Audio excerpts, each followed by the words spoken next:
Sí, ahí está grabando. Perfecto. No Bueno, me preguntó si guardarlo en la nube o dónde, supongo que es automático. bueno, ahí está grabando. Sí, ahí lo veo. Bueno, dale, veámoslo. Bueno, ahora sí, adrenalina y empecemos. Entonces, bueno, en esta materia vamos a ver básicamente dos temáticas relacionadas con electromagnetismo y óptica, que como vamos a ver están muy relacionadas, y eso le da una continuidad que es interesante para lo que vamos a desarrollar acá. Y antes de seguir, yo le quería hacer un pedido o un comentario, que es que en general la dinámica de la clase yo creo que mejora muchísimo si se genera un feedback, ¿no? Y entonces les pido que a medida que vaya transcurriendo la clase, obviamente interrumpan, hagan las preguntas que quieran, pero además si quieren encender el video mientras el ancho de banda lo dé. No, o sea, no es obligatorio porque cada uno está en su propio lugar y qué sé yo, pero los que quieran participar, eso hace que se cree un feedback y la cosa funcione mejor en general. O sea, la clase me parece que toma un- un vuelo diferente. Así que para la próxima, los que no, peínense lo que sea y salimos online. Bueno, entonces arrancamos. La materia, entonces, obviamente, las teóricas van a ser vía Zoom, y además van a estar, son en formato de presentación de PowerPoint. Obviamente los videos después van a estar subidos a la nube. Las prácticas van a seguir eh, una mecanismo similar. Durante el horario de cursada va a haber encuentros sincrónicos y después todo el material y los videos van a estar disponibles en la nube.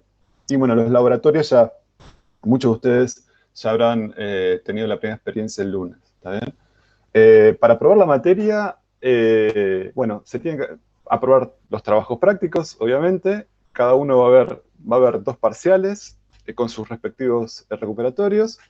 Y también para aprobar la materia tiene que contar con el laboratorio aprobado, ¿no? Se aprueba todo como un bloque.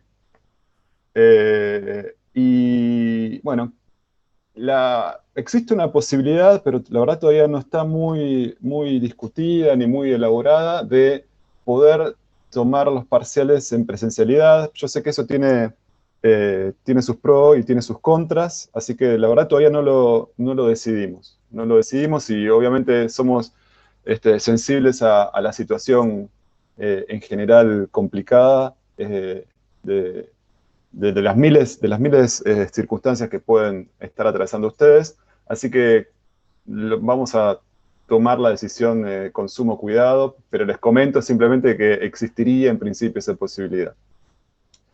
Si no, sería de manera remota, como lo hicimos durante el año pasado. Eh, bueno, hay una página de la materia, está en el sitio del Departamento de Física y en materias de FUAR, y es electro y óptica, la clase C del año 2021, cuatrimestre 1, ¿no? Y con esto pueden entrar a la página, y en la página van a encontrar mucho material, el programa, sobre todo el cronograma, que ahora les voy a comentar un poquito cómo funciona eso. Eh, y donde ahí van a tener todo el material que estamos haciendo, lo van a tener disponible para bajar, las teóricas, y el material de la práctica y todo, ¿no? Eh, en particular, les paso esto acá arriba. Esta es la página. Esta es la página. Pueden suscribirse acá, así cualquier entrada nueva a ustedes les llegan, les sugiero que lo hagan, así les llega la notificación. Eh, y la parte de cronograma, acá lo que hacemos es, está de manera ordenada todas las teóricas que vamos a tener, y van a tener links a los PDF de la presentación del día, y a los videos, links a los videos grabados, ¿no? Y también tienen una manera ordenada de ver más o menos cómo se va a ir organizando la práctica, o sea, la guía uno, qué tipo de ejercicios, para cuándo, etcétera, etcétera. Entonces, esta es es una página bastante útil. Entonces, la fecha de parcial tentativa del primer parcial va a ser el 19 de mayo, y la del segundo parcial, acá, el 2 de julio, con los recuperatorios hacia el final. ¿Está bien? También hay una parte acá de guías, donde pueden descargar las guías, de práctica, material de la práctica, material generado por la práctica, que todavía no está, pero acá van a ir los videos y PDFs y cosas que vayan colgando los chicos. Laboratorio y también material adicional, donde justamente vamos a poner material adicional. Entre el material adicional va a estar un link de bibliografía, donde pueden acceder a la bibliografía recomendada, que, bueno, esto tiene contraseña, y después por mail le voy a mandar la contraseña, así pueden entrar, pero básicamente acá pueden descargar alguna bibliografía que la pueden usar para la materia. Y obviamente también voy a hacer uso de varias animaciones y simuladores, y los links a esos recursos van a estar puestos acá. Estos son los primeros, pero bueno, a medida se va a ir poblando la página. Los que quieren spoilers, digamos, pueden ir a la página del año pasado, donde está, si se perdieron una clase, lo que fuera, bueno, esto es lo del día. Pueden ir acá, esto que está acá, esta es la página del año pasado, donde ya están todos los links, todas las clases del año pasado, todos los materiales que generamos el año pasado, por si quieren complementar lo que van recibiendo. La bibliografía está, para esta parte, el Serway, digamos, de electricidad y magnetismo, el Sierra-Szymanski también, y para la parte de óptica, el Hedge en español. ¿Sí? Bueno, y también, como recurso, la materia va a tener, tiene un campus virtual, donde supuestamente ya deberían estar matriculados ahí, donde también vamos a ir colgando materiales, y lo más importante para mí del campus es la habilitación de los foros, donde, digamos, van a poder no solo hacer consultas a la práctica o a mí, digamos, sino también, si se copan, discutir entre ustedes, compartir recursos y lo que fuera. Bueno, empecemos. ¿Están ahí todavía? Sí, sí, sí. Bueno, vamos a empezar. Entonces, con la electricidad y el magnetismo sucede lo siguiente. En la antigüedad la gente había empezado a estudiar filosofía natural, o sea, a tratar de entender cómo funcionaban un poco las cosas naturales, la naturaleza, y había cosas evidentes, qué sé yo, una piedra que se dejaba caer era atraída hacia la Tierra, o cuando uno hacía una fuerza, o uno para mover algo tenía que hacer una fuerza para cambiar el estado de movimiento de algo. Entonces había cosas evidentes, pero después había una serie de fenómenos que aparecieron más que nada como curiosidades. Y entre esos fenómenos estaban los fenómenos eléctricos y magnéticos. Porque no se veían, esta fenomenología no se veía todos los días, no parecía evidente en la cotidianidad de la gente, sino que aparecían como curiosidades. Entonces, ejemplos de esto, por ejemplo, hay registros del año 600 a.C., de, por ejemplo, algunos elementos como esta piedra que se llamaba piedra imán, o magnetita, porque venía de la era un material que se extraía de la isla de Magnesia, y que tenía la particularidad de atraer limaduras de hierro. O había otro material, por ejemplo, que era el ámbar, que era esta cosa que está acá, que era la savia de un árbol petrificada, que tenía la particularidad de que cuando era frotada con lana o con algo, comenzaba a traer, por ejemplo, briznas de paja o pedacitos de papel, como se ve acá en esta figura. Entonces, no era evidente, no todos los materiales tenían esta fenomenología, y entonces eran simplemente curiosidades. Un poco más adelante ya, o sea, en el año 1500, a medida que pasaba el tiempo, obviamente estas curiosidades empezaron a a hacerse más conocidas, no en masa, digamos, pero para algunas personas.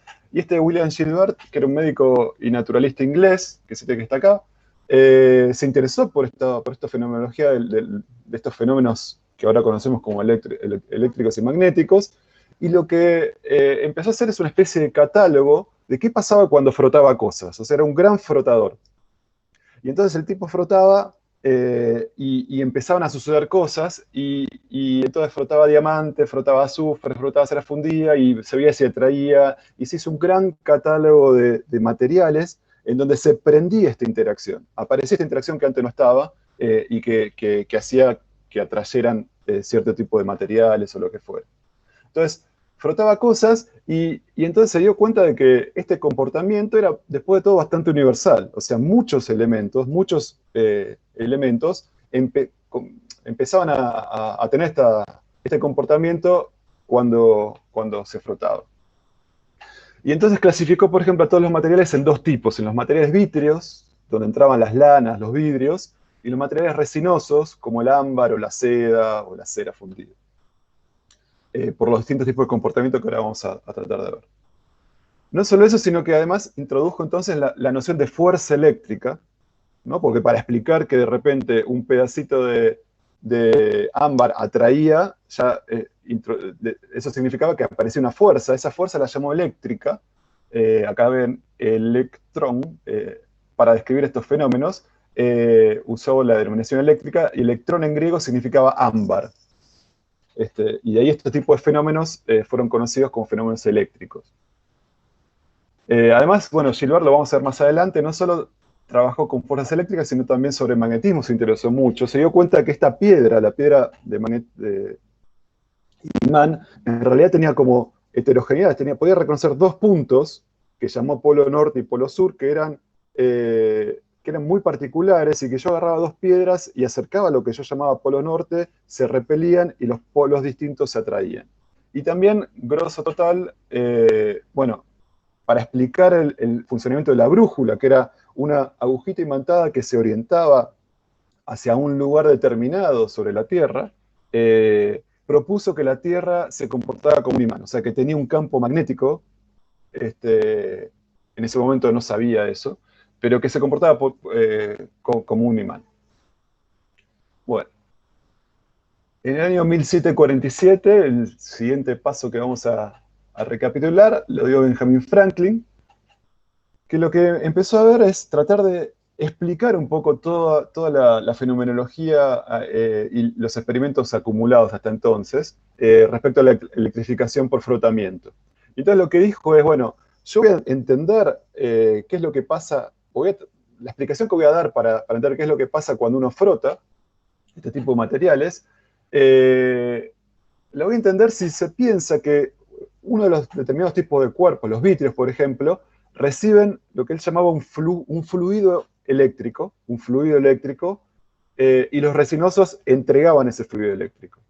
Entonces, al entregar este fluido eléctrico o a recibir ese fluido eléctrico, se produció una suerte de desbalance en algo que todavía no sé qué es, pero postulo que tiene que ver con este fluido eléctrico que pasa de uno a otro, y eso prende la interacción que antes no estaba. Obviamente, la idea de fluido eléctrico era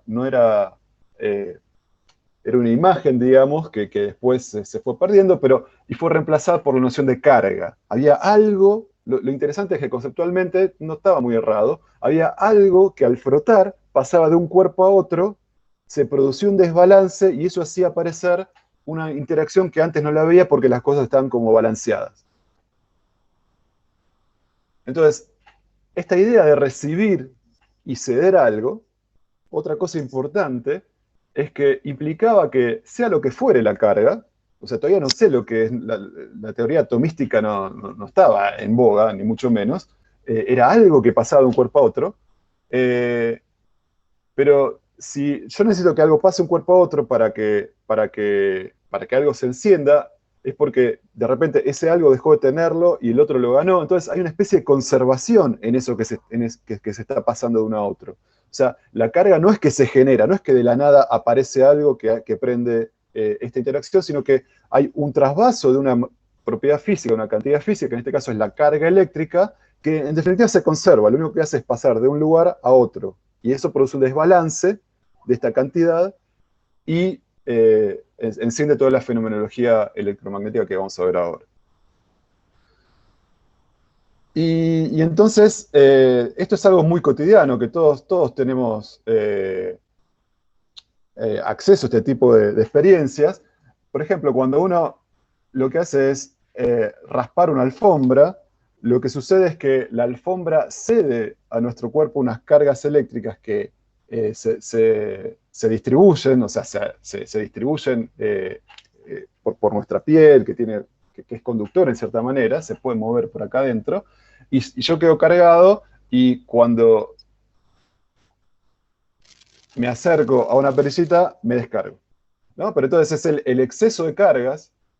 El exceso de cargas, si yo no estoy cargado, esto no pasa nada, pero el exceso de cargas que se genera cuando yo me froto y por frotamiento este material me cede cargas, luego las pierdo y se produce el chispazo aquí. Entonces, hay algo que se conserva, son estas cargas eléctricas que son las responsables de toda esta fenomenología. Y eso era en definitiva, eso es lo que estaba detrás de la electrificación por frotamiento. Bueno, entonces, esta cosa de la carga eléctrica, imagínense, no tenían acceso ni teórico ni experimental para estudiar esto demasiado sofisticado, y se hablaba entonces de observaciones experimentales, pero había algunas observaciones que eran muy inteligentes, digamos. Por ejemplo, se dieron cuenta de lo siguiente: si yo tenía tres cuerpos, el cuerpo A, el cuerpo B y el cuerpo C, que lo froté, o sea, vino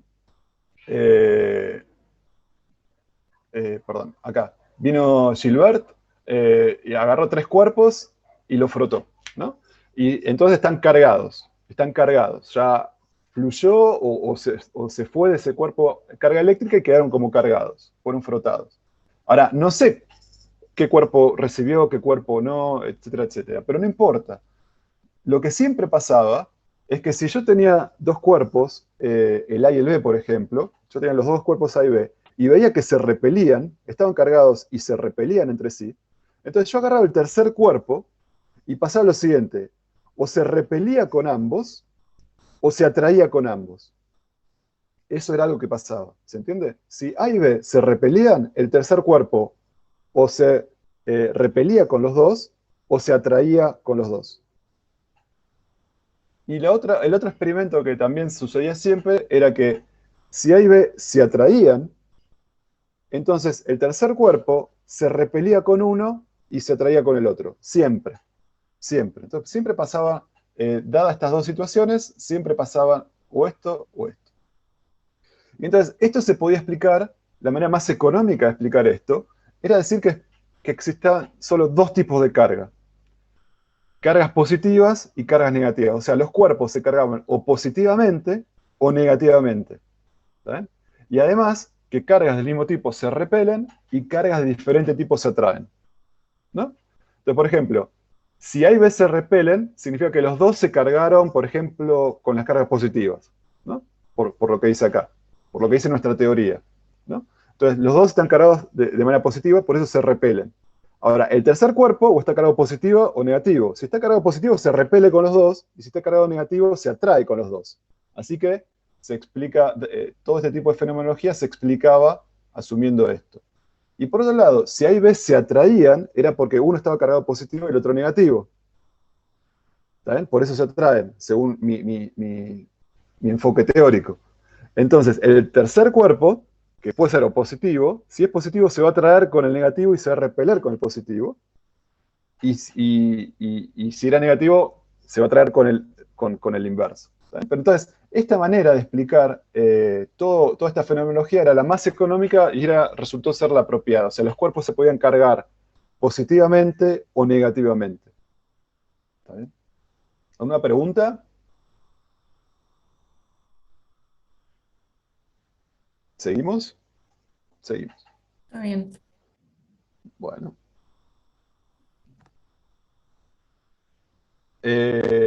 Perfecto. Entonces, vamos a hacer un raconto. Entonces, la aparición de las fuerzas de interacción electrostática surge cuando hay cuerpos cargados. ¿Cómo se cargan en esta época? Se desbalancea esta propiedad, por ejemplo, frotándolos. ¿Está bien? Están desbalanceados. Cuando llega que un cuerpo macroscópico está cargado es porque tiene un desbalance entre cargas positivas y negativas que hace que quede cargado o positivamente o negativamente, porque vimos que la carga tiene dos sabores, o positivo o negativo. Y por otro lado, si yo no, en general, en la vida cotidiana, los cuerpos macroscópicos poseen un balance casi perfecto de cargas positivas y negativas. Hoy por hoy, donde la teoría atomística ya tiene más de casi 200 años, todo el mundo tiene en la cabeza que en realidad estamos compuestos por moléculas que están compuestas por átomos y que los átomos tienen cargas positivas en el núcleo y negativas en la nube electrónica y que están compensadas. Y por eso los cuerpos macroscópicos poseen un balance casi perfecto de cargas positivas y negativas. Entonces, estas interacciones electrostáticas en la escala macroscópica, cuando hay un balance muy, muy grande, tengo tantas positivas como negativas, no aparece. Son muy débiles en esa escala. ¿Sí? Pero en realidad estas fuerzas pueden ser muy, muy intensas. Por ejemplo, dentro del núcleo atómico, ustedes saben que en el núcleo tengo protones, y bueno, los protones son cargas positivas, y ahora vamos a ver que la fuerza coulombiana entre protones, la fuerza eléctrica entre ellos, puede ser muy, muy grande. ¿Sí? Ahora, hoy por hoy además sabemos que la carga no es una cantidad continua, sino que existen unas partículas que se llaman portadores de carga, y existe una carga mínima. Menos que esa carga, que es la que lleva, por ejemplo, el electrón, no se ha visto en la naturaleza. O sea, el electrón es como la moneda de un centavo. Menos de eso no viene. ¿Está bien? Bueno, no sé si existe ahora la de un centavo, pero es la monedita de carga más chica que existe en la naturaleza. El electrón, además, obviamente, tiene una contraparte positiva, digamos, que es la otra partícula que se llama protón, que también tiene la carga mínima, pero de signo contrario, mientras que el electrón tiene carga negativa, que se simboliza con menos E, es un valor que ahora vamos a ver cuánto vale. La carga del protón es la del electrón, pero con signo positivo, ¿no? Son la mínima carga. Bueno. Y otro grande de esa época fue Charles Coulomb, ¿no? Lo que hizo Coulomb fue, básicamente, a partir de observaciones experimentales, estudió la interacción entre cargas que estaban en reposo. ¿Está? Y para eso usó, para ver su famosa ley de Coulomb, usó lo que se llama la balanza de torsión. ¿Está? La balanza de torsión es esto que está acá. ¿Bien? Entonces, si me permiten, vayamos a ver, déjenme ver, ¿dónde estamos? Acá.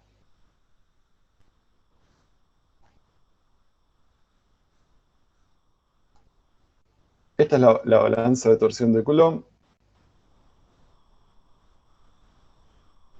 Déjenme adelantarlo un poquito. Bueno, esta es la balanza de torsión de Coulomb, ¿no? Y básicamente, ¿cómo funciona esto? Es de la siguiente manera. Déjenme avanzar un poquito, así les muestro bien.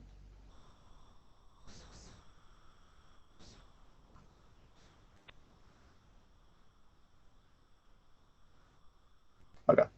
Entonces, es un hilo, y del hilo pende una varilla con una puntita de metal, y yo le voy a acercar una carga.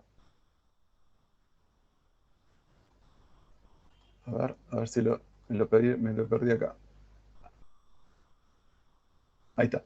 Le voy a acercar una carga, y lo que va a pasar es que la pelotita de metal va a verse desplazada con respecto a esa carga, ¿no? O sea, va a aparecer una fuerza que la va a alejar. Entonces yo tengo el hilo, ¿y qué pasa? Cuando yo tengo un hilo y retuerzo un poco, aparece una fuerza de torsión que trata de volver a poner el hilo en su lugar. ¿Está bien? Entonces, en este caso, el hilo que está acá arriba se tuerce hasta cierto momento, y cuando queda en equilibrio, lo que sucede es que lo que está pasando es que la fuerza, un segundito, vamos a verlo acá. Ese tengo que está acá. Este es el hilo que está acá. Visto de arriba está agarrado a un tornillo que yo lo puedo mover para para rotarlo. ¿Está bien? Y lo que sucede es lo siguiente. Vamos a esperar un segundito. Cuando yo a ver, agrego acá una carga, esto está cargado, ha sido frotado, y lo que va a pasar es que yo lo voy a tocar esta cosita, parte de la carga va a venir acá, y ahora van a quedar cargados con la misma intensidad,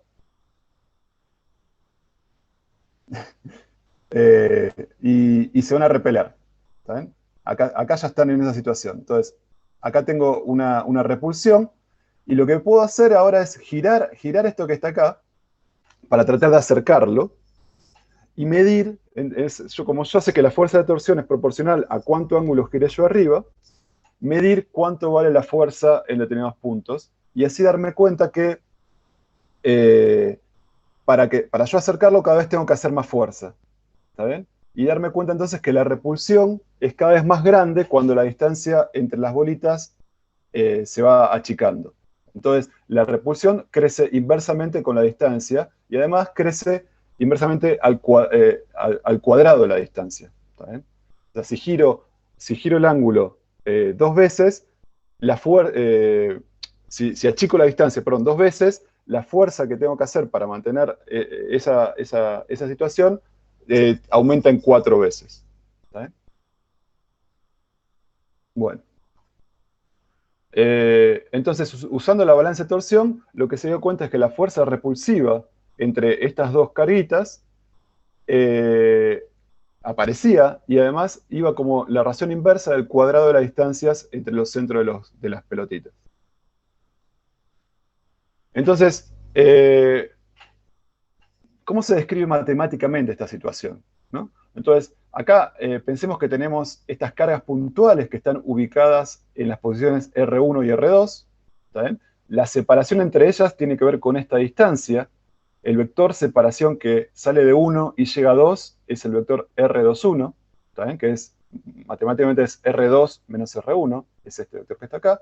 Y cada pelotita es puntual. ¿Qué significa eso? Que las dimensiones de la pelotita las voy a despreciar, las voy a considerar chiquititas con respecto a la separación de las dos. ¿No? En eso significa que las cargas son puntuales. Desprecio la dimensión de las pelotitas.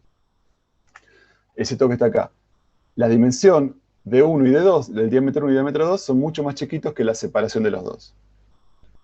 Entonces, lo que veía es que aparecía una fuerza cuando estaban estas dos cargas. Sobre la carga 2, por ejemplo, aparecía una fuerza, ¿está bien? Que lo voy a llamar F21, la fuerza que siente 2 por la partícula 1. Y de los experimentos de Coulomb resultaba que había varias observaciones. Uno, que si las cargas eran más intensas, o sea, si yo frotaba más tiempo y medía, la fuerza esta aumentaba en intensidad. O sea, la fuerza además aumentaba de manera proporcional a las cargas. Lo otro tenía que ver con la dirección. La fuerza no aparecía hacia cualquier lado, sino que estaba siempre en la dirección que unía las dos cargas. ¿Cómo llamo esa dirección? Bueno, esa dirección tiene que ver con la dirección de este vector, del vector que indica la separación relativa de las dos cargas, el R21. Y hablar de la dirección de este vector es hablar del versor, o sea, del vector que tiene módulo 1 paralelo a esta dirección, ¿no?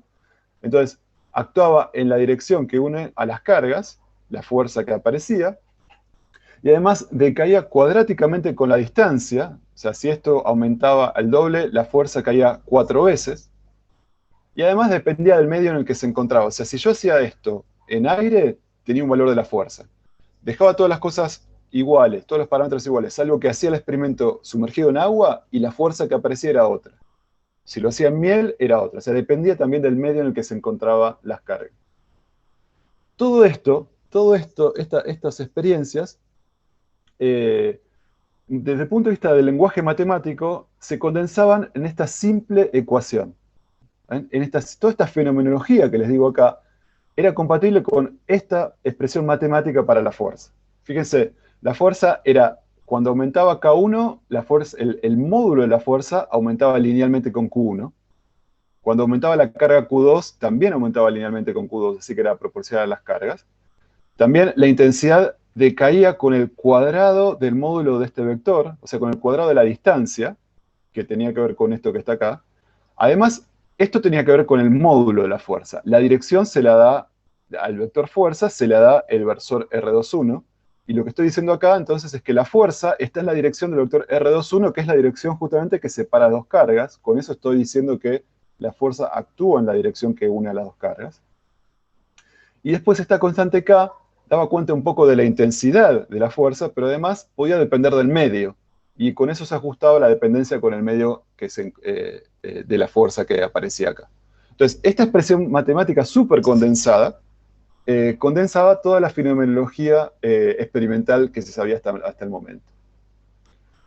En este dibujito, al yo dibujar que la fuerza es repulsiva, digamos, que la carga 2 tiende a alejarse de la carga 1, estoy asumiendo que Q1 y Q2 tienen el mismo signo, ¿no?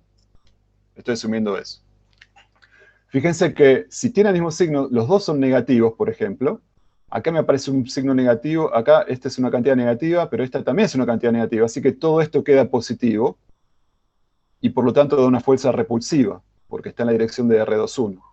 Si una de las dos fuese negativa, este producto sería negativo, todo esto sería negativo, y la fuerza como vector estaría en menos la dirección de R21, así que iría para este lado, dando lugar a una fuerza atractiva. Entonces también explicaba, digamos, el hecho de que fuerzas positivas, fuerzas del mismo signo se repelían y fuerzas de distintos signos se atraían. Esta expresión que está acá. Bueno, hay otra expresión matemática que vamos a usar, que es esta que está acá, que es lo mismo. El versor que puso acá, el versor, acuérdense que es un vector que tiene la misma dirección de R21, que es el que separa las dos cargas, pero tiene módulo 1, así que es R21 dividido el módulo. Este es el versor. Cuando yo reemplazo esto acá, en lugar de R21 como versor, aparece R2 menos R1, que es esto que está acá, y en lugar de R21 al módulo al cuadrado, aparece R21 al cubo, por el módulo este que está acá. Así que esta expresión es exactamente la misma que esta acá.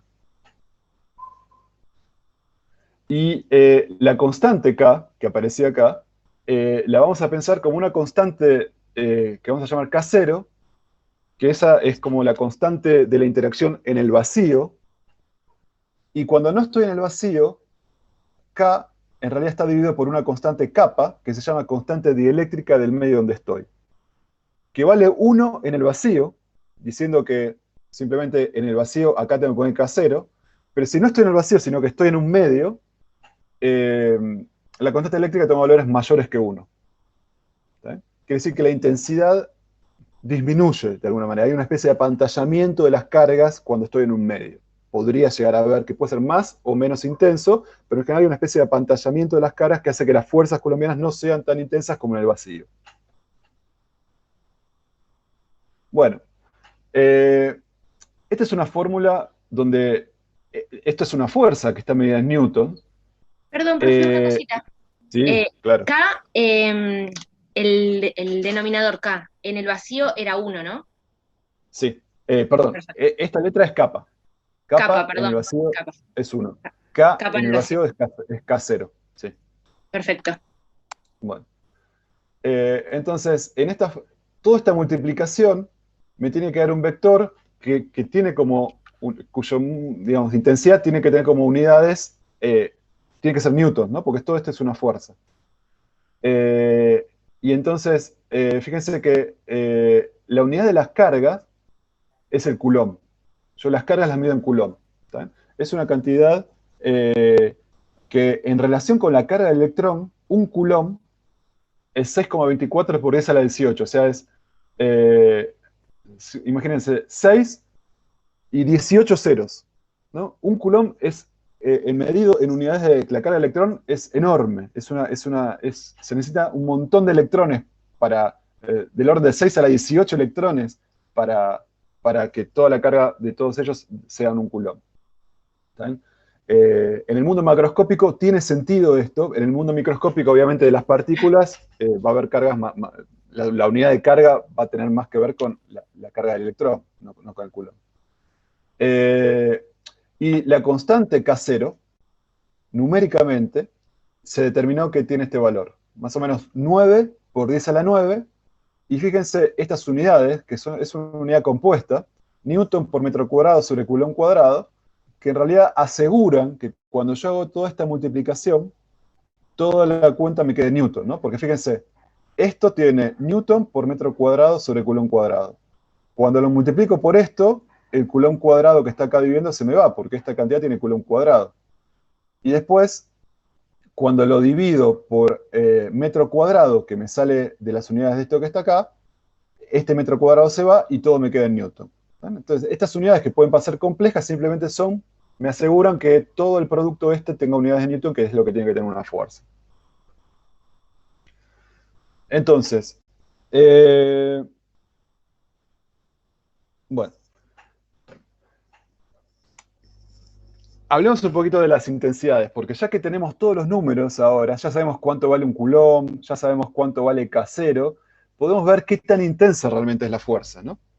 Y para eso les propongo pensar que estas dos cargas que habíamos puesto en este espacio ideal, en realidad son protones. Son protones que están dentro del núcleo.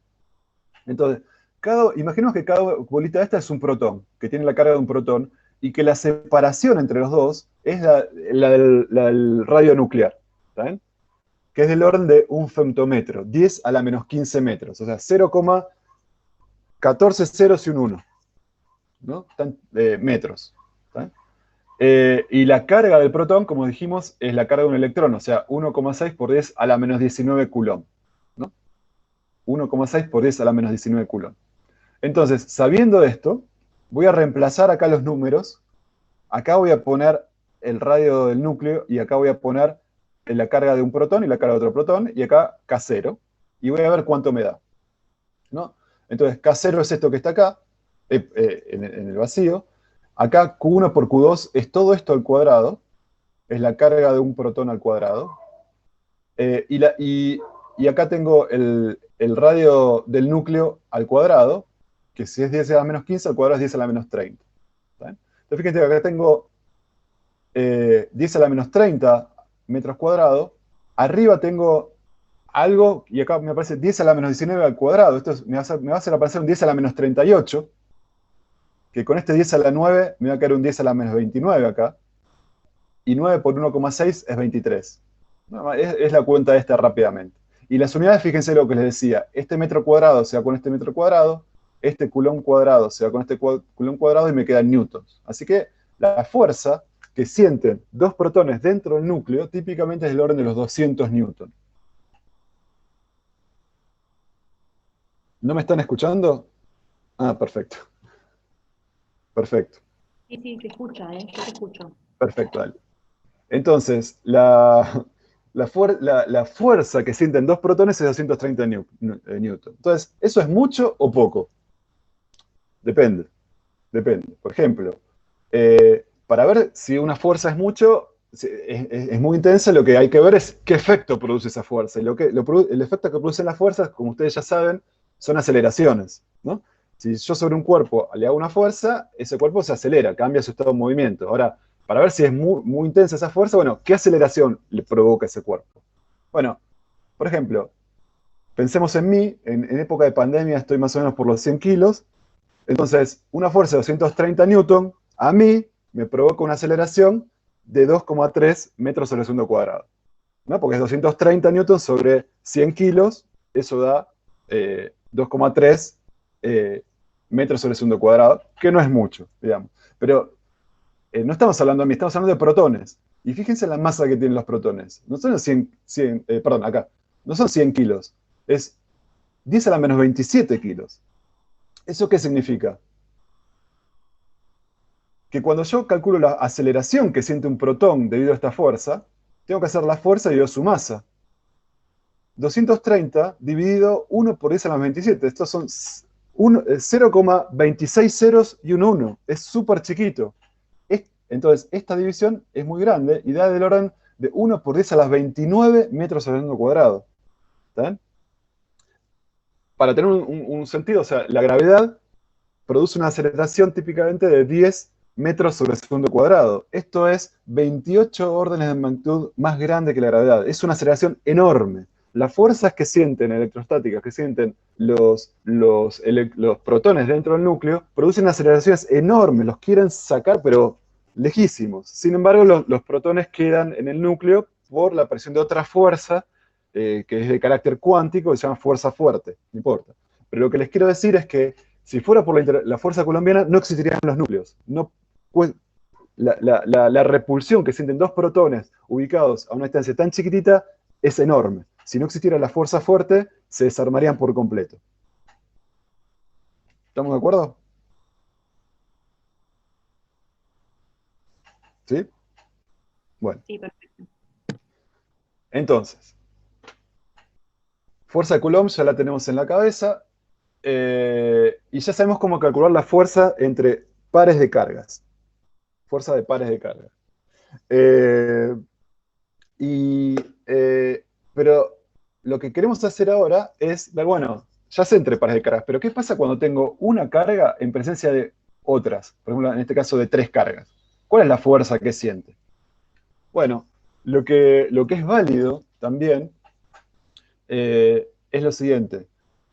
Experimentalmente se mostró que la fuerza ejercida por una carga Q, ¿está bien?, por un conjunto de otras cargas, que lo voy a llamar, para diferenciar conceptualmente esta carga del resto, que son las que van a producir el efecto sobre la que estoy mirando, sobre la carga de prueba Q, a estas las voy a llamar cargas fuentes y les voy a marcar con un asterisco, ¿cómo se llama? Con un tilde, ¿no? Bueno, sí, con una marquita, ¿está bien? Con un tilde. Entonces, Q1', Q2', Q3' son 3 cargas fuentes, y yo quiero ver qué pasa cuando acerco una carga de prueba Q en presencia de estas 3. ¿Cuál es la fuerza que aparece? Bueno, lo que es válido es que la fuerza ejercida por una carga cuando tengo un conjunto de cargas es la suma de todas las fuerzas, de todas las interacciones coulombianas de a pares. ¿Qué quiere decir esto?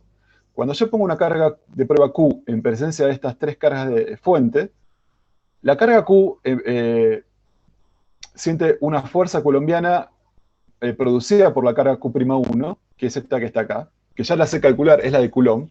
Fíjense, tiene la dirección, está en la dirección que la separa, ¿está bien? Y bueno, la magnitud que me da la fórmula de Coulomb va a depender de la distancia también. La fuerza que siente la carga de prueba Q por la carga beta verde Q2' es esta que está acá, ¿está bien? Fíjense que está en la recta que la separa, y es un poquito más intensa, ya sea porque esta Q2' es más intensa que esta, o simplemente también como un efecto de que está más cerca, no sé, eso depende. Y la interacción con la carga roja, en este caso es atractiva, se ve que tienen signos diferentes, y por lo tanto la fuerza está en la misma dirección que la separa, pero en este caso es atractiva, ¿está bien? Y tiene esta intensidad. Y entonces, la fuerza total, en definitiva, es simplemente la suma de las 3. O si tuviese n fuentes, de las n fuentes. Pero lo tengo que sumar como vectores, ¿no? Es la fuerza esta, más la fuerza esta, más la fuerza esta, como vectores. Eso me da la fuerza total. Matemáticamente, esta sumar n términos, acá lo reemplazo como una sumatoria de n términos. Cada término es el término iésimo, donde está involucrada la fuerza que siente la carga Q por la carga fuente iésima, ¿no? Sumo todas estas y tengo la fuerza total. Que si yo reemplazo esto que está acá, fíjense que es suma de fuerzas entre pares de cargas, que yo ya sé cómo calcularlas, porque Coulomb me dijo cómo calcularlas. Así se calculan. Así me dijo Coulomb que las calcule. Entonces, la fuerza total es la suma de todas las fuerzas de a pares que tienen esta pinta. ¿Está? Y geométricamente, si yo conozco los vectorcitos, es sumar los vectores. Así que supónganse, el rojo más el amarillo sería un vector que tiene origen en Q y llega hasta el extremo este, y cuando le sumo a esa suma el tercer sumando, que sería la verde, es agregar el origen de la verde a la cabeza de la amarilla, digamos, y la fuerza total es la que tiene origen en el principio de todos, en el primer origen, y cabeza en la última. Dibujísticamente, digamos, se resuelve de esa manera. Y esta sería la fuerza total que siente la carga Q, producto de estar en presencia de estas cargas, de este conjunto de cargas fuentes. Analíticamente sale de resolver esto que está acá. ¿Una pregunta? ¿No? ¿Seguimos? Bueno, sigamos. Bueno, entonces ya tenemos esta cosa, ya la podemos entender. O sea, yo tengo... Ariel, creo que alguien tenía una duda, pero habló muy bajito. No sé si Ah, dale, dale. Se escuchó súper bajito, dale. No fui yo igual, fue otra chica. No, no, no. ¿Alguien la escuchó? No, ¿Alguien la escuchó? No, ¿La yo lo pueden? escucho súper bajito, Bueno, sino que lo escriba por el chat. sí. Ah, que no le anda el micrófono. Bueno, por el chat también se puede.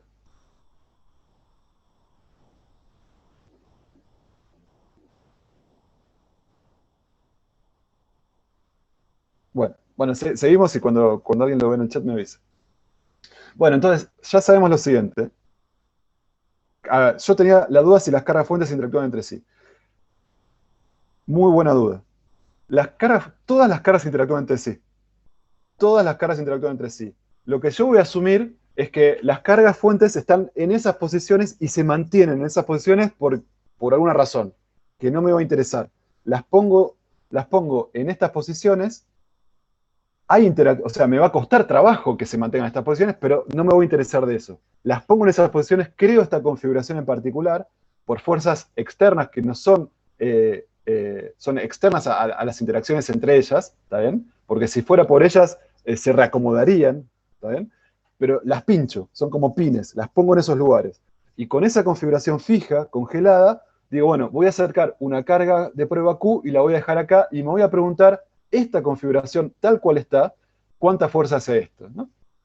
Exactamente, no estoy dejando al azar, no estoy dejando al libre movimiento de lo que está puesto ahí a ver qué pasa. No, las pongo, las congelo en esa configuración porque me interesa, porque representan las cargas en una molécula, porque representan las cargas en un conductor que se quedan de esa manera, lo que fuera, y están ahí y entonces me pregunto, bueno, una carga que pongo acá de prueba, ¿cómo interactúa con todas estas? Pero efectivamente, todas ven a todas. ¿Está bien? Lo que pasa es que hay fuerzas que no estoy dibujando que hacen que las cargas fuentes queden donde están. Candela. ¿Ok? Pero es muy buena pregunta. Bueno. Entonces, yo ya sé que tengo esta situación. Acerco una carga de prueba Q a unas fuentes y veo que aparece una fuerza. Esta fuerza es el resultado de la suma de todas las interacciones de a pares con las cargas fuentes, ¿no?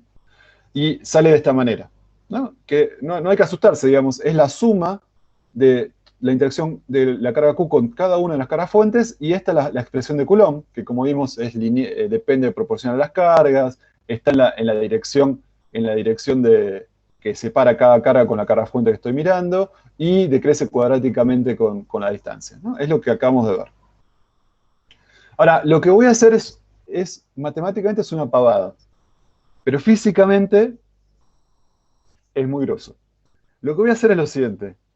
Fíjense que de esta sumatoria, todos los sumandos tienen un factor común. Bueno, un factor común que es K, pero otro factor común que es Q.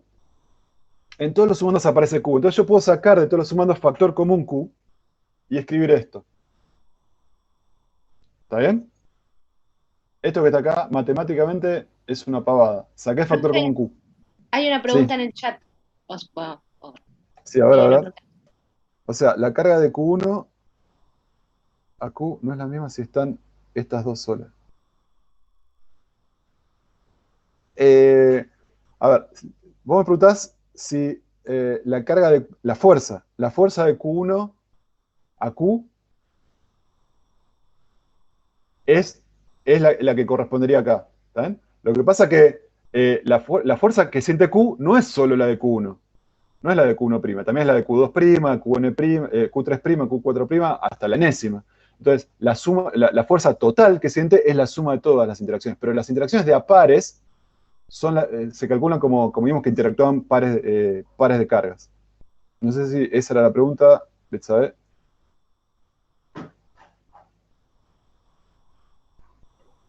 Sí, no sé cómo explicarlo en realidad, pero bueno, no importa. Lo sigo pensando. No, o sea, Bueno, sí, Bueno, no dale, importa. sí. No. Bueno, No, que por ejemplo, Q, sí, la fuerza quise poner, creo que escribí carga. sí. La fuerza de Q1, o sea, entre Q1 y Q, no Sí. es la misma que la que habría entre esas dos, habiendo una tercer carga, digo. O sea, como que una Eh, parte, por ejemplo, se va a ir para Q2. no. O sea, Q1', por ejemplo, fíjate acá, ¿no? Q1' produce, el efecto que produce sobre Q tiene que ver con la presión de esta fuerza. ¿Está bien?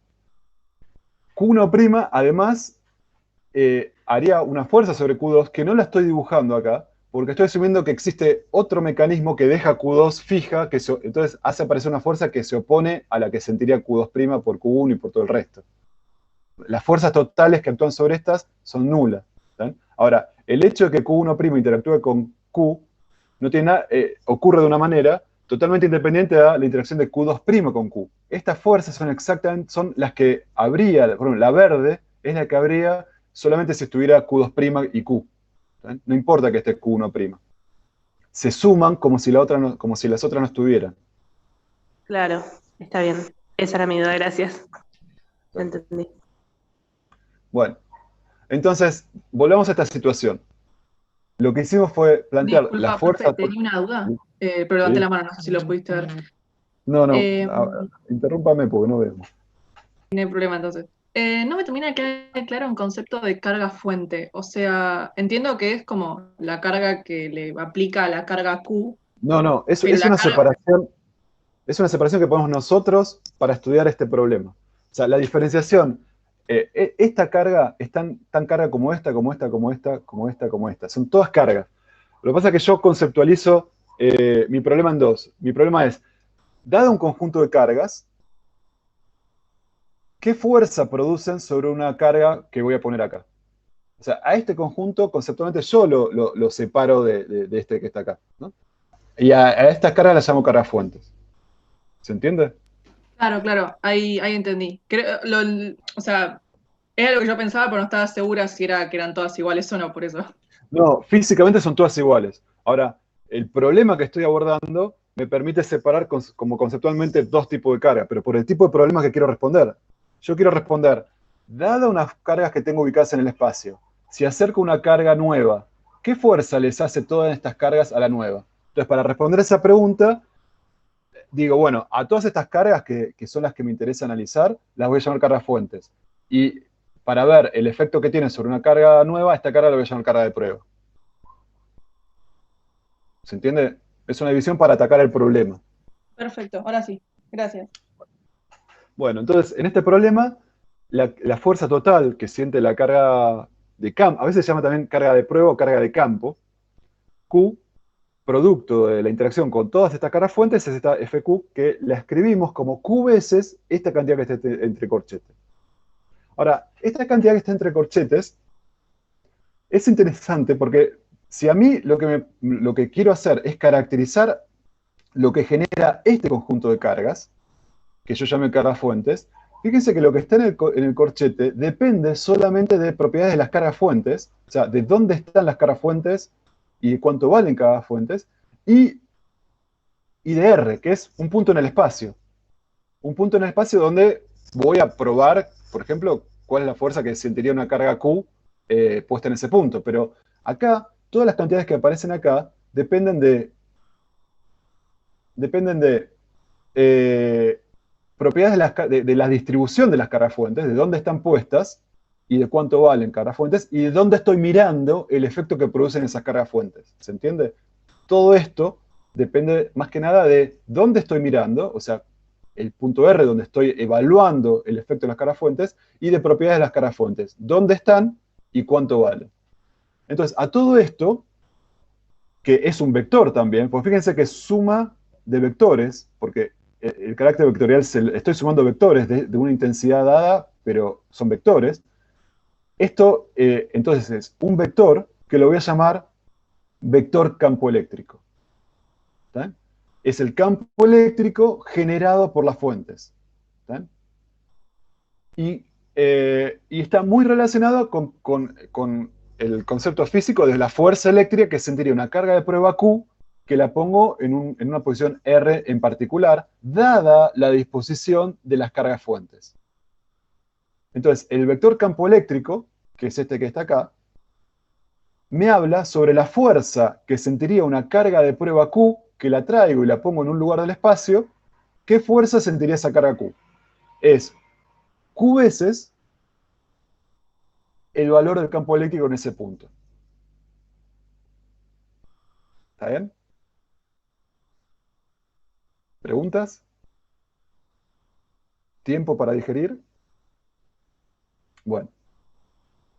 Entonces, el campo eléctrico va a ser importante porque a nosotros nos va a interesar propiedades de un grupo de cargas y cómo esas cargas generan en el espacio efectos eléctricos, ¿no? Entonces, me va a interesar la fuerza que hace este grupo de cargas sobre otras cargas que están en otros lados, y para eso va a ser muy importante, entonces, puedo hablar de fuerza directamente, pero más que nada de campo eléctrico, porque tiene más sentido. El campo eléctrico tiene toda la información de las fuentes y del punto donde estoy mirando el efecto de las fuentes. Por eso es tan importante para caracterizar a estas fuentes y su interacción con el resto del universo, con el resto de las cargas. Entonces, el campo eléctrico se llama, en física, cuando hablamos de campo, estamos hablando de una cantidad que toma distintos valores en distintos puntos del espacio. O sea, un campo de temperaturas, ¿qué es?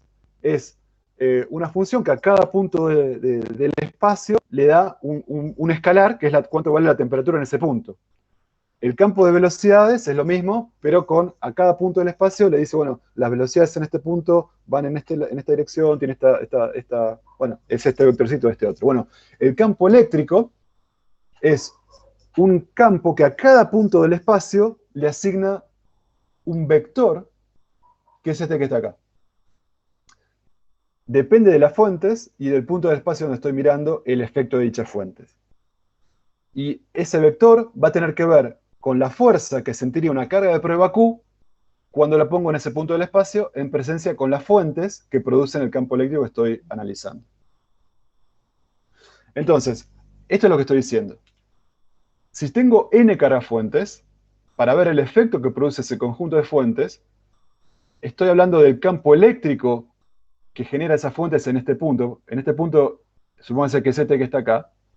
Y cuando traigo una carga de prueba Q en este punto, si yo ya conozco el campo, ya sé que la fuerza que sentiría la carga de prueba Q en este punto es Q veces ese vectorcito. Entonces, si el campo apuntaba así, lo multiplico por Q y tengo la fuerza coulombiana. ¿Se entiende eso? Así que la fuerza que siente una carga de prueba Q y el campo eléctrico que producen las fuentes en el punto donde está la carga, están muy relacionados. Son dos vectores colineales que solamente difieren en módulo, porque difieren solamente en este factor Q. Pero hablar de campo es muy, muy parecido a hablar de fuerzas coulombianas. ¿Las fuerzas de qué? Las fuerzas que ejercerían las fuentes que estoy analizando por unidad de carga, ¿no? Porque si yo paso Q para este lado, me doy cuenta que el campo es la fuerza que sentiría la carga Q por unidad de carga Q. Entonces, la fuerza por unidad de carga que afectaría una carga de prueba cuando la posiciono en el punto R, eso es el campo que genera la distribución de esas fuentes en ese punto. ¿Quieren tomar aire y quieren hacer una pregunta? Bueno, Sigamos. Entonces, como yo sé que esto que está acá, como habíamos visto antes, el campo eléctrico, entonces, tiene que ver con la fuerza coulombiana total, que acuérdense que eran las sumas de todas las de a pares, pero ahora fíjense que no aparece Q. No aparece Q porque estoy hablando del campo. Y el campo eléctrico es la fuerza dividido Q. Entonces no aparece Q. Y todo esto que está acá depende de dónde están las caras fuentes, cuánto valen las caras fuentes y en qué punto del espacio estoy mirando. Eso es el campo eléctrico que generan estas fuentes en todo punto del espacio. Y entonces lo que puedo hacer es darme cuenta entonces que el campo eléctrico en realidad asocia a cada punto del espacio, a este, y los puntos fuera de la pantalla también, un vectorcito, que ¿qué representa? Representa la fuerza coulombiana por unidad de carga que sentiría una carga de prueba si yo la pusiera en ese punto en presencia de las caras fuentes. Las unidades de campo eléctrico son unidades de fuerza dividido Coulomb, ¿no? O sea, son Newton por Coulomb. Newton por Coulomb. Perdón, profesor, una pregunta. Sí, sí. ¿Podría repetir esto último? Que me perdí un poco. Lo vamos a ver ahora. Lo vamos a ver ahora. Ok, dale. Lo que dije es que, lo voy a repetir con palabras, lo que pasa es que ahora vienen algunas figuritas, pero lo que dije es que el campo eléctrico asocia a cada punto del espacio un vector. Por ejemplo, en este punto está dibujado este vector. ¿Y qué representa este vector? Representa la fuerza coulombiana que sentiría una carga de prueba Q por estar en presencia de todas estas fuentes, cuando la pongo en este punto, por unidad de carga. Si yo la multiplico por Q, que es la carga, justamente la carga de prueba, obtengo la fuerza, la naranja, que es la coulombiana, exactamente. Entonces, miren esto. A ver si aparece acá. Esta es la fuerza que sentiría una carga Q en presencia de una carga fuente Q', ¿no? Es la expresión de Coulomb. Q, Q', K y esta parte que tiene que ver con la distancia. El campo electrostático generado por la fuente Q', si yo considero solamente una carga puntual, una única carga, imagínense que en lugar de tener muchas fuentes, tengo una sola, y me pregunto el campo que genera esa única carga puntual. Entonces, el campo es la fuerza dividido carga, así que es este Q se me va, me queda esto que está acá. Esto es el campo eléctrico generado por una fuente puntual Q'. ¿Está bien? Entonces, si yo considero que la carga puntual está en el origen, la posición de RQ' es 0, ¿no? Pues está en el origen. Así que acá me queda el módulo directamente del punto donde estoy mirando, al cubo, y R menos 0 es simplemente el R vector. ¿Está bien? Estoy considerando que RQ' es 0, está en el origen. Y por lo tanto, bueno, R sobre módulo de R cubo es lo mismo que R versor sobre módulo de R cuadrado, ¿no? Entonces lo que me dice es que el campo tiene esta intensidad, o sea, decrece cuadráticamente con la distancia al origen, que es donde está la carga fuente, que está produciendo ese campo, y que es radial. Fíjense que está en la dirección de R versor, es radial. Y esto significa lo siguiente, lo que yo estoy describiendo es esta situación. Tengo una carga puntual en el origen, y me estoy preguntando sobre el campo que genera esta carga puntual. ¿Qué quiere decir el campo? Quiere decir, ¿cuál es la fuerza por unidad de carga que esta carga fuente produciría en cualquier punto del espacio? Lo que encontré es que es esto que está acá. Así que en este punto, por ejemplo, fíjense, tiene dirección radial, es la dirección radial, porque es la dirección que va desde el origen hasta donde estoy mirando, hasta R, que en este punto tiene esta dirección radial, y tiene esta intensidad, ¿no? Cuando yo miro este otro punto, que está a una distancia más grande que este que está acá, fíjense que la intensidad disminuyó, y la disminución es cuadrática, por esto que está acá. Y este otro punto tiene asociado este otro vector campo eléctrico que tiene esta pinta que está acá. Acá dibujé solo 3 puntos, pero el campo eléctrico lo puedo dibujar para todos los puntos del espacio. O sea, en este punto tendría otro, en este punto tendría otro vectorcito, y todos los puntos del espacio tienen asignado a un vector, ¿no? El campo eléctrico está definido para todos los puntos del espacio. Lo que pasa es que yo dibujo acá solo algunos. ¿Está bien? Pero ven que todos los vectorcitos asociados son radiales y decrecen cuadráticamente con la distancia. ¿Qué representan estos? Representan lo siguiente. Si yo vengo con una carga de prueba Q y la pongo en este punto, la fuerza que sentiría esa carga de prueba Q por estar en presencia de esta fuente tiene que ver con este valor de campo eléctrico multiplicado por Q. Q veces este vector. Si la pusiera acá, la fuerza que experimentaría sería Q veces por este vector. Y así con todos. Eso es lo que me da el campo eléctrico. ¿Está bien? Ahora, a cada punto del espacio le asigno un... Sí, perdón. Profe, una pregunta. No entiendo por qué en la ecuación del reversor el denominador está al cuadrado y no al cubo. O sea, ¿en qué momento pasó de una No, cuadrada, fíjate acá. de una cúbica? Sí, El acá otro. está R vector. Sí, R vector. ¿Está? Y el Acá otro está R versor. Sí. El R versor es el R vector sobre un módulo de R. Entonces, el R vector sobre un módulo de R me genera este R versor. Y me queda R cuadrado acá. Ah, ok. Está bien. ¿Está bien? Sí. Sí. Bueno. Ahora, lo que les estaba diciendo tiene que ver con esto. A ver, un segundito. ¿Dónde estamos? Acá.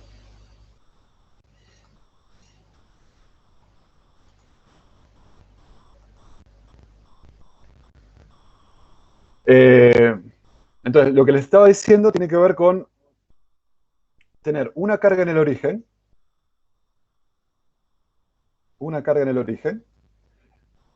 y ahora, si yo me muevo en cualquier punto del espacio, lo que estoy haciendo es medir cuánto valdría el campo eléctrico en este punto. Fíjense que en puntos cercanos el campo aumenta, puntos lejanos tienen asociados estos otros vectorcitos que van disminuyendo su intensidad, ¿no? Pero cualquier punto del espacio, la presencia de esta carga fuente induce la aparición de un campo eléctrico que describe cómo sería la interacción de una partícula si yo la pusiera en este punto del espacio con la carga fuente que estoy analizando. ¿Se entiende? Si yo pusiera... Bueno, ¿está bien? Entonces, esta situación es la que tenemos acá para algunos puntos del espacio. Pero ¿cómo puedo visualizar el hecho de que en realidad el campo está definido para todos los puntos del espacio, ¿no? Acá, por ejemplo, estoy graficando un vectorcito que no cambia, lo estoy visualizando de otra manera, no como el vector con una longitud proporcional a la intensidad, sino la longitud es la misma en todos los puntos del espacio, pero fíjense que están decayendo en intensidad. ¿Ven que acá se hace menos intenso? Bueno, estoy codificando el valor de la intensidad acá con la intensidad del color. ¿Está bien? Es otra representación para visualizar este tipo de campos, pero hay otra visualización todavía que tiene que ver con lo siguiente. Yo puedo tirar líneas en el espacio con una regla, diciendo que, bueno, yo voy a tirar una línea con la regla de que en todo punto del espacio quiero que la línea sea tangente a cuánto vale a la dirección del vector eléctrico en ese punto. ¿Qué significa esto? Que si yo me voy moviendo, me digo, bueno, en este punto el campo eléctrico tiene esta dirección. Bueno, hago pasar la línea tangente a esa dirección. En este punto, lo mismo. La línea entonces la tengo que seguir dibujando así y alejándose del origen. Estas líneas las dibujo siempre tangentes a la dirección del campo eléctrico por los puntos que van pasando. Como los campos eléctricos generados por la carga puntual son radiales, como ya vimos, me quedan líneas que salen como rayos que emanan de este punto y que se alejan de ese punto radialmente, por cómo es el campo generado por esta carga. ¿Está? Esas líneas, que tienen la particularidad de que en cada punto del espacio son tangentes al campo eléctrico local, se llaman líneas de campo. ¿Está bien? Se llaman líneas de campo. Y es otra manera muy útil de visualizar campos eléctricos. ¿Está bien? ¿Se entiende? ¿Se entiende? ¿Sí? Perdón, yo lo de que son tangentes al campo eléctrico no lo termino de entender. Bueno, mira esto, a ver. Vamos a hacer una configuración que es un poco distinta. Vamos a hacer una configuración rara. ¿Está bien?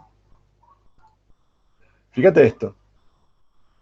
El campo eléctrico que genera esta configuración de carga es este que está dibujado acá. En este punto tiene esta dirección, o sea, en este punto, fíjate. En este punto tiene esta dirección, en este punto tiene esta otra dirección, en este punto tiene esta otra dirección, acá tiene otra dirección, ¿está bien? Por cómo están interactuando las cargas, el efecto que producen estas cargas en particular que puse acá. ¿Está bien? Si yo dibujara las líneas de campo, entonces una línea debería ser, vengo por acá, a ver, un segundito, esto no sé si me va a servir, este ejemplo es demasiado complicado, pero suponete, vamos a ver con esta distribución de cargas, ¿no? ¿Ves cómo es el campo acá? O sea, En este caso serían si líneas yo, curvas. claro, pero ¿por qué serían líneas curvas? Porque para hacer las líneas, lo que tu cabeza está haciendo, sin que vos te des cuenta, está tirando líneas que en cada punto del espacio son tangentes al vectorcito campo eléctrico en ese punto, ¿no? Entonces, hago esto que está acá y doy la vuelta. Esas son las líneas de campo. En cada punto del espacio son líneas que son tangentes, o sea, le pasan tangente al vector campo eléctrico en ese punto. Y se me dibujan estas líneas que están acá. ¿Está bien? Lo que pasa es que cuando yo tengo una sola carga, las líneas son radiales. Si yo las dibujara, son todas líneas radiales. Por cómo es el campo eléctrico que produce una única carga. ¿Está bien? Sí, ¿Está perfecto. bien? Gracias. Sí. Bueno. Entonces, las líneas de campo son líneas que en cada punto del espacio son tangentes al campo eléctrico. Hay una cosa interesante, que es que estas líneas parecen crearse en las cargas positivas y a partir de ahí diverger y morir en el infinito. ¿Está bien? Tengámoslo en la cabeza, esto va a ser importante más adelante. Con esta representación visual del campo, obviamente no es la representación, no estoy viendo... Uy, se me fue un segundito.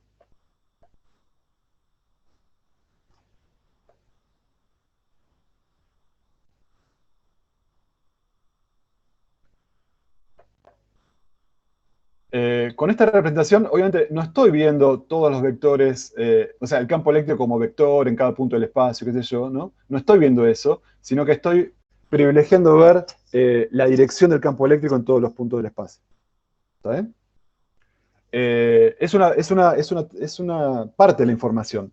Pierdo la información de cuánto vale, si uso solo línea de campo, en realidad explícitamente no sé cuál es la intensidad del campo acá. Sé que está en esta dirección. ¿Está bien? Pero relego un poco explícitamente la información de cuál es la intensidad de que sentirá una partícula acá, solamente mirando la línea de campo. Pero, si bien en cada línea no tengo información de la intensidad de cuánto vale el campo eléctrico a lo largo de esa línea, lo que sí es verdad es que en las zonas de mayor densidad de líneas, fíjense, dado estas líneas que están acá, esta es la zona más densa. En general, la mayor densidad de líneas, como las líneas nacen de donde están las cargas positivas, nacen donde están las cargas positivas, cuando tengo mayor densidad de líneas es porque estoy muy cerca de una carga fuente, de una carga positiva, y yo sé que los campos son muy intensos ahí. Entonces, viendo la densidad de líneas de campo, yo puedo tener un feeling de en qué lugar los campos son más intensos. Aunque no sea explícito, donde llevo más densidad de líneas de campo, más intensidad de líneas de campo, más densidad, digamos, digo bien, los campos son más intensos porque esto refleja que estoy más cerca de una carga que fuente que produce el campo. Si la carga fuese negativa en lugar de positiva, si yo pongo una carga de prueba, la convención es que las cargas de prueba siempre son positivas. Entonces, si mi carga fuente es negativa, las fuerzas ahora serían atractivas. Y los campos entonces serían convergentes hacia el origen, que es donde tengo la carga fuente negativa. Y por lo tanto, las líneas de campo serían líneas que son tangentes a esos campos, pero se dirigen hacia el centro. Se dirigen hacia el centro de los campos. ¿Vale? Y en este caso, las líneas de campo parecen converger hacia las cargas negativas. Y también es válido que la zona donde hay mayor densidad de líneas de campo son las zonas más cercanas a las cargas negativas en este caso, y por lo tanto es donde los campos son más intensos, porque acuérdense que la intensidad de la línea de campo depende inversamente del cuadrado de la distancia a la carga que la está generando. Entonces, nuevamente, las zonas más densas son las zonas de campos más intensos. Bueno, Una pregunta, en este caso estamos suponiendo que las cargas que están alrededor de la fuente son positivas. claro, lo que acabo de decir es lo siguiente, es las cargas prueba, vamos a tener la convención de que siempre son positivas. Por lo tanto, las listo. fuerzas, los campos que vamos a calcular, son pensando en que las cargas de prueba que voy a poner son positivas. Por lo tanto, si la carga fuente es negativa, el campo, fíjate, el campo este que está acá, es Q' sobre algo positivo por Q. Pero si Q es negativo, significa que el campo líquido está en la dirección menos R, no en R. Por lo tanto, es convergente hacia el origen. Claro, gracias.